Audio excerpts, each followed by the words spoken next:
बिहार विधानसभा चुनाव में करारी हार पाने वाले प्रशांत किशोर को अब महाराष्ट्र के मुख्यमंत्री देवेंद्र फडणवीस ने एक नसीहत दी है। दरअसल जनसुराज के सूत्रधार प्रशांत किशोर को नसीहत देते हुए देवेंद्र फडणवीस ने कहा है कि राजनीति में हमेशा से ही विचारधारा से ज्यादा संख्या को महत्व दिया जाता है।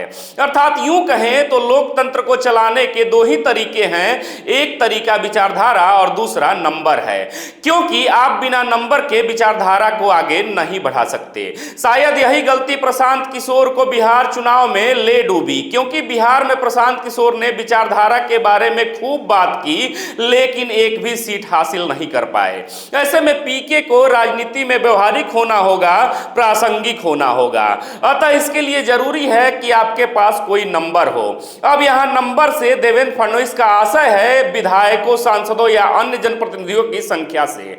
इतना ही नहीं, देवेंद्र फडणवीस ने इस दौरान गठबंधन धर्म की राजनीति पर भी बात की और बताया कि हमारी विचारधारा भले ही मेल नहीं खाती है, लेकिन हम एक कॉमन मिनिमम प्रोग्राम के तहत एक दूसरे के साथ काम कर सकते हैं। आपको बता दें कि देवेंद्र फडणवीस महाराष्ट्र में एकनाथ शिंदे की शिवसेना और अजीत पवार की एनसीपी के साथ मिलकर सरकार चला रहे हैं। वहीं इससे पहले करीब 2 साल तक वह एकनाथ शिंदे की सरकार में डिप्टी सीएम भी रहे थे।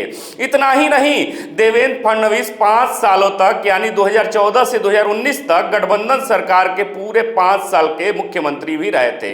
तब शिवसेना से डील करने के अलावा भी वह कई मोर्चों पर सहजता के साथ काम करते नजर आए। ऐसे में गठबंधन सरकार चलाने में फडणवीस का लंबा अनुभव है। अतः निष्कर्ष के तौर पर देखें तो प्रशांत किशोर को देवेंद्र फडणवीस की नसीहत पर विचार करने की जरूरत है, क्योंकि बिहार चुनाव 2025 में प्रशांत किशोर की पार्टी को इतने वोट भी नहीं मिले जिससे वह राज्य की मान्यता प्राप्त पार्टी का दर्जा हासिल कर ले।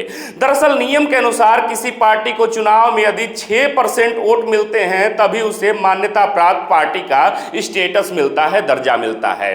खैर, अब देवेंद्र फडणवीस की बातों से आप कितना सहमत हैं, आप भी जवाब जरूर दीजिएगा।